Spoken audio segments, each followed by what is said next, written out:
Hello, hello, hello. Welcome to the Mike Guarneri podcast.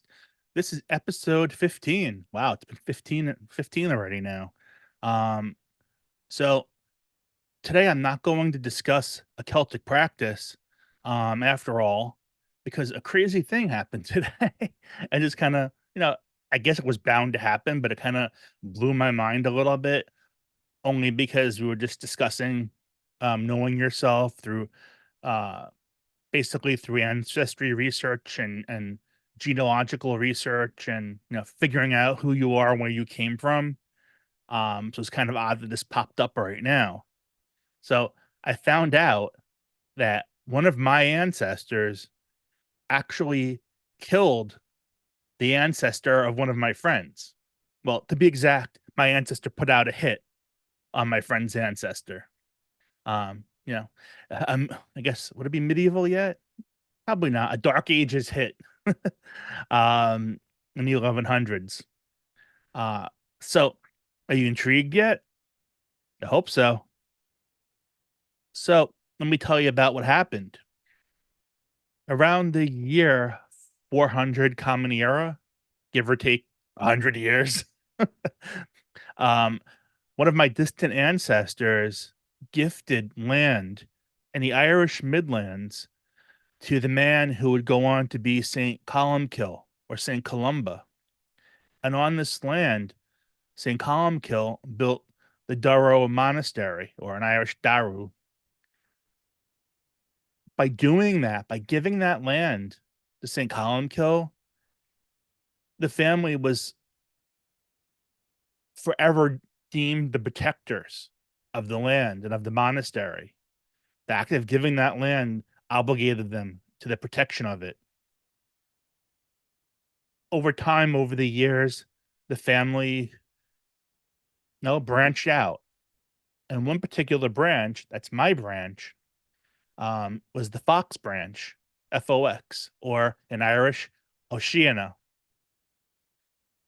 And this branch controlled parts of the Irish Midlands for many years, including protecting Durham Monastery and protecting the area around it.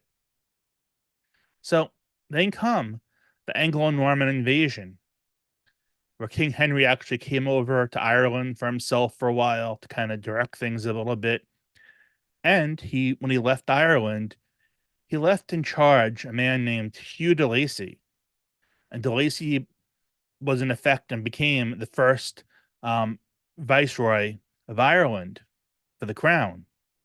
And one of de Lacy's things was building castles. His goal was to build castles all across Ireland, presumably for the protection of the British people who came over and their interests. One of the places he decided to build the castle was on the grounds of the confiscated, taken over Durrow Monastery. Now, this just couldn't happen. The leader of the Fox family has historically been called Anshanach, which means the fox. So the fox had to do something about this castle being erected on his monastery's grounds. It just could not happen. But he couldn't outgun the British or outfight the British. Basically had redcoats, had a British army there. They couldn't do anything about that.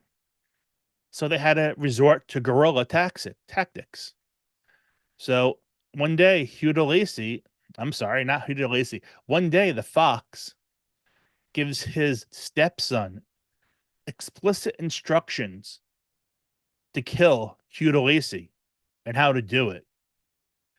So on one fateful night, on a July 26th, I believe it was, back in the 1100s, the stepson, who was pretending to be one of the workers, one of the, I guess, architects or masons on the castle, called Hugh de Lacy over when he came to see how the work was going. And by this time, now everybody had left, and it was just Hugh de Lacy and the fox's son-in-law. So the fox brought him over to one of the sides of the castle building construction and told them the problem over there, but you have to stick your head out over the wall a little bit to see the problem. So Hugh Lacey complied, stuck his head out, and the fox's stepson pulled an axe out from under his cloak and took his head off.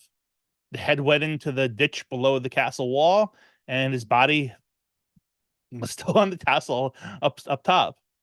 Um, Probably wasn't that high at this point because the fox's son-in-law jumped over the castle wall, presumably hurt himself a little bit, and took off running in the direction of the fox protected their den, the fox den. Huh? They'll go for that. Where he could be better protected. So in summary, the fox ordered the assassination of Hugh de Lacy, which was executed by the fox's stepson. So what does that bring in, my friend? Well, I've been taking classes from a woman named Tiffany Lazick. She has something called the Soul Alchemist Academy, and I've become pretty friendly with her. And we were chit-chatting about the importance of ancestors. And I had said how I don't like royalty, especially British royalty, and how my ancestors had always fought against them. And we started telling stories, and I told her about how, one of the iterations of the fox, someone named Holbeard Oceana, or Hugh Fox, basically had a vendetta against the British. He burned down half of the British garrison in Kilbeggie. He was one of the leaders trying to take over Dublin Castle at one point. The British actually put out price on his head of 200 pounds, which back then that was a hell of a lot of money. So they had a history of it. And I said, but my favorite story is the story of Hugh de Lacy. And before I could get another word out, Tiffany says, "Oh my God, I'm an ancestor of a descendant of Hugh de Lacy. He's one of my ancestors." So to the two of us, it was just kind of like a whoa situation.